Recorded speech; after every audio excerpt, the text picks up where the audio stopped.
Last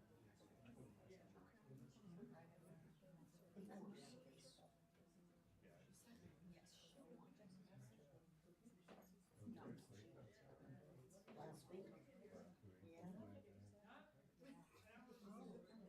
Close enough. And the week before was some kind of book. I mean, online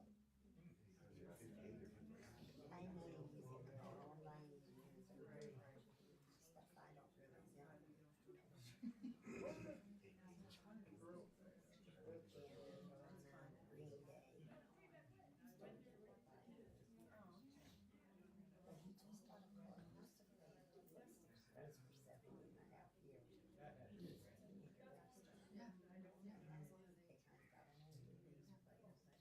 But he just got a call. He used to play Western Sports for 7.5 years. He's a teenager wrestler. And then they kind of got him over the bass player, but he just got a call back because he asked him to get some gigs for him this year.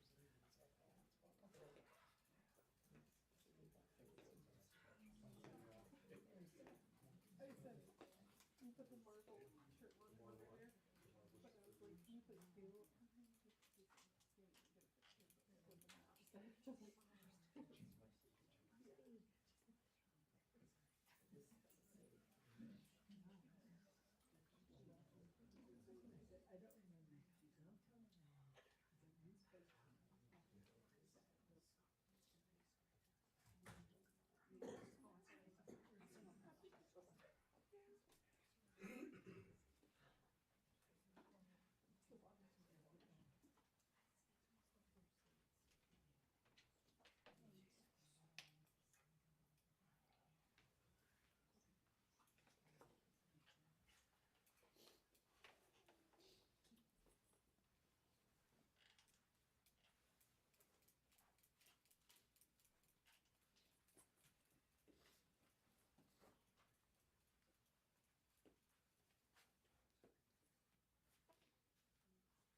Ladies and gentlemen, thank you for being here this evening.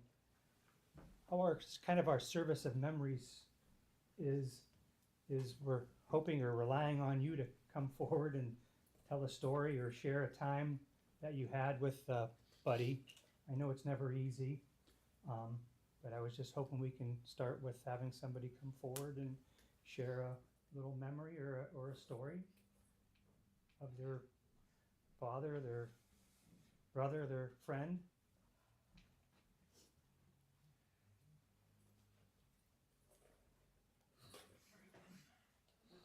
Thank you, sir. I promised Jess I would do it, so I will. Yeah, my name's Jim. I think I know mostly everybody in here. When after Terry passed, we had Buddy had invited him to stop up and visit us every Friday night. We usually would get together with my wife and her sister, and for the last couple of years now, pretty much, every Friday night when it was dark out anyway, around 8:30 at night, the old light would go on, and it's either a rabbit or it's Buddy. More often than not, it was Buddy. So he'd just come over and we'd talk. I thought it was good. It was a good opportunity for him to be able to come out and to do that. And he would, once we got him to stop talking about politics, then talk would usually turn to his family. you know, and he loved you all so much. You know, Buddy had a heart of gold, and you know, he just couldn't talk enough about the family. And then when you got cats, I mean, that that started a whole other you know, storyline, you know, totally. But you know, over the winter, of course, we had a really cold winter, and you know, Buddy just didn't come over as often as he used to. And I you know that when you have COPD, it's really tough to breathe anyway, but in the cold, it's even worse. So we didn't get to, you know, to see him as much as we wanted to. He did come over. I think the last time he came was right around his birthday. And just by luck, you know, we had a little cake, you know, and we put a couple candles. I told him, I don't know if I should light these candles, but, you know, because of the oxygen, but we did. And, you know, I think he really enjoyed that very much. The last time I talked to Buddy was actually a week ago Thursday. And he was, you know, we were getting ready for, I have a camp, and, you know, Buddy would always come down a bunch of times, but always for trout season. Buddy liked to come down for trout season, whether the creek was blown out or not, you know, Buddy would always come over. And, you know, or come down and we go fishing. So he goes, hey, when you guys going to camp? I said, Buddy, we're already there. So when are you coming to camp? And he says, well, I'm having a little trouble with my, I think it's in the gym machine, the portable oxygen machine. And he says, I don't know that, you know, I'll be able to make it, but I'm going to try to come down on Saturday. So, you know, Saturday, it got to be about 3:30 in the afternoon, and I sent him a text, and I said, hey, I said, you coming down? Or, you know, because I was worried that, you know, maybe he had trouble along the way or something like that. I didn't know. And, you know, and he just said, he texted back, and he said, you know, any kids in the room? No. He says, no. He says, I feel like shit. And I said, okay, well, you know, we're going to have warmer days. We're going to have better weather. You know, we can do it some other time. We always come down anyway. But, you know, when I was thinking about it today, you know, this is, you know, I was telling you about Friday nights. This is really the last Friday night with Buddy. And, you know, we're, like all of you, we're going to miss him terribly. Now, is it okay if I tell a camp story? Yes. Okay, wanted to make sure. Now, you know, just like a lot of people do with Vegas, you know, they say what happens in Vegas stays in Vegas, right? Well, we always say, well, what happens at camp stays at camp, right? So there's a bunch of stories I could tell. None of them are really bad, but I'll for the, you know, sake of time, I'll only tell you one. And this one happened quite a while ago, this story. And Terry was alive at the time, and, oh, geez, it had to be, I don't know, maybe 20 years ago. It's been a long time. And so we were all sitting on the deck. It was a Friday afternoon. We had come down. Gene and I had come down after work, and Buddy and Terry came down, you know, sometime after that. He had probably gone to McDonald's like he used to do on Fridays. You know, he would always show up. You know, we tell him, oh, we're having pizzas. He'd come down with his McDonald's, you know, and his cup of coffee, and that was his Friday thing. He loved to do that. So, anyways, we're all sitting on the deck, you know, and we're partying a little bit, having a good time. And Buddy decides he wants to go fishing, right? You know, and the creek has a lot of round stones. They're slimy, you know. There's some good current in there sometimes. You know, I don't know, Buddy. I don't know if that's the best idea. You know, I want to go out and give it a try. You know, so, okay, fine. You go out there. So he goes off, and he goes down the bank and goes into, you know, the creek. And, you know, we're talking on the deck, not really paying too much attention. And then, geez, I wonder if Buddy's catching any fish. Let's take a walk down there, right? And so we did, and the next door neighbor had lost like 4 trees a few years previously, and they were in the creek, you know, kind of just hanging out there. And so we walked down to where we saw him go down the bank, and we looked, and there he was. You know, he was down there. He was sitting on one of the trees, you know. I go, Buddy, what are you doing? And he looks up at me with like a Cheshire cat grin on his face. He goes, I can't move. And he used one of his favorite words. He goes, I'm tattered. And I said, okay, you going to come back up or what? It's funny because the picture of him looking at the fish just popped up. But anyways, divine intervention, I guess. You know, so we were just, all of us were laughing so hard. You know, our eyes were watering. It was the funniest time ever. But, you know, and eventually he did make it back up, of course. You know, it was a good story. It all turned out well. But, you know, and that's the way I'm going to remember, buddy, just not being tattered and sitting on a log, but just being really happy and having a really good time, with just a big grin on his face. And I hope all of you remember him that way as well. Thank you.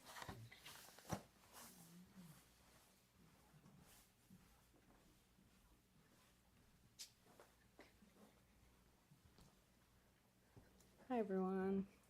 Sorry, I wrote down my thoughts on my phone because it'll just be a jumbled mess if I didn't. First, I want to thank you all for being here, and I want to speak on behalf of my wife. No child should have to make 2 speeches for 2 parents. I'm sorry. In such a short amount of time. Sorry, guys. Buddy, we became so close so fast. There are lots of things I'll miss about you. There are little things. Oh shit, sorry, guys.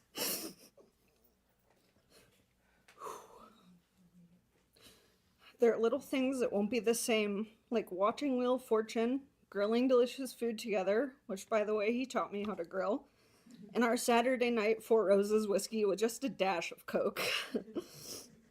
I will most definitely be continuing that tradition. I will also miss Buddy saying, "That's got some bite to it," when the smallest amount of red pepper flakes went into a dish I would prepare for dinner. I'll also miss the 2 of us laughing about jokes that went right over Jess's head literally all the time. The list of things I'll miss could go on, but I would like to talk about some things that will stick with me too. Buddy was a storyteller. The way he spoke about memories he wanted to share made me feel like I was right there with him. Buddy was a genuine soul, a man of his word, and he cared so much about his friends and family. Buddy cheered on the human race in general and wanted everyone to be happy. After Buddy's last oncology appointment, he told us he was scared, which was heartbreaking to hear. And now we can all have peace knowing he is pain-free. He's catching up with his beloved wife, and they're together once again. They're listening to tunes at the nearest concert in the sky. I'd like to thank Buddy for his beautiful, loving daughter. And I'd like to thank Jess for bringing me into her wonderful family who welcomed me with open arms. Buddy, the Yellowstone t-shirt I ordered for you last week finally came in. I could say it delivered too late, but it was actually right on time. Opening that package brought me a smile in a time of grief. Buddy and I do have some unfinished business, though. I found a Pittsburgh Steelers lighter in his car, and that felt like a big slap in the face, considering my loyalty to the Cleveland Browns he was well aware of. Buddy, Rudy, aka Shithead, will keep your recliner warm.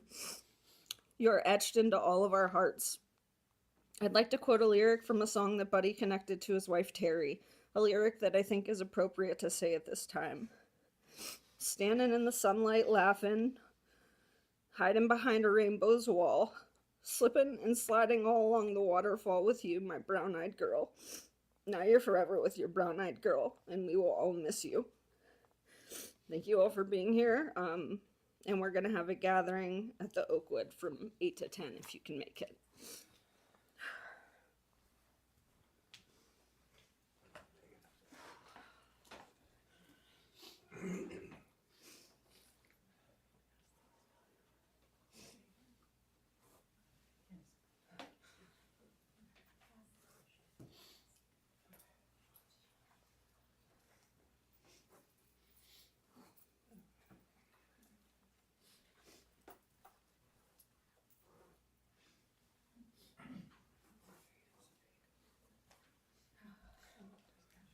Anybody else have a little story to tell? No? Too many, and they all have to do with being tattered. Absolutely. Jess. Wonderful. You got it.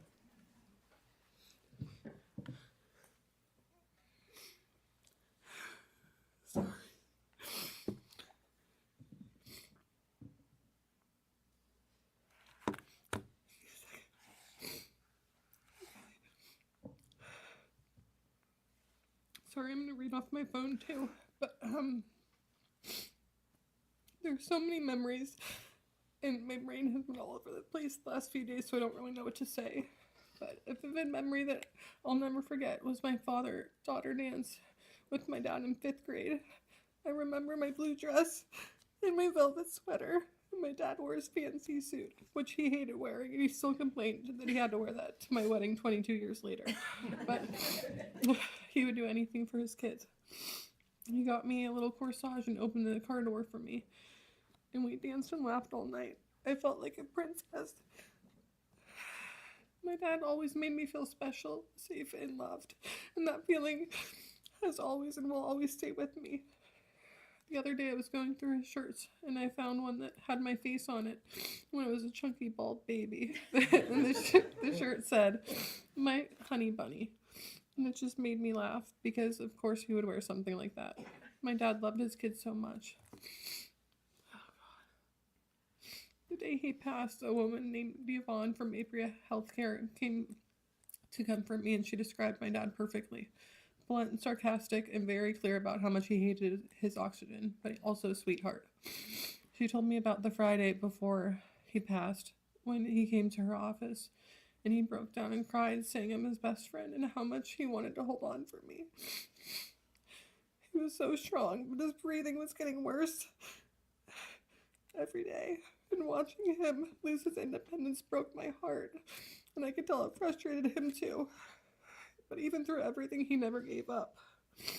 Getting out, seeing bands in the summer, doing things he loved, going to McDonald's on Fridays, and gyms, and Jeannie's, but also Joyce, when he would go on Wednesdays to dinner with you. Those were the things he looked forward to the most. And I'm proud of his strength. And I'm very lucky to be his daughter. We're all lucky to have known him. Oh, God. I'm going to echo something similar to what I said at my mom's funeral. As sad as we are that he's gone, he went on his own accord, and now he's free. He can run, he can breathe, he can get in the creek to go fishing. He's together again with my mom, and that's what brings me peace in the moments that feel the hardest. I'll love you and I'll miss you. Okay. It was beautiful. Hi.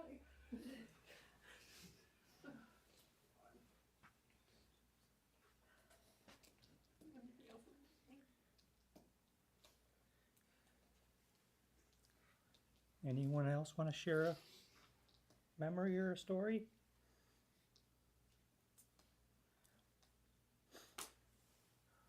Why don't we end with Buddy's prayer card?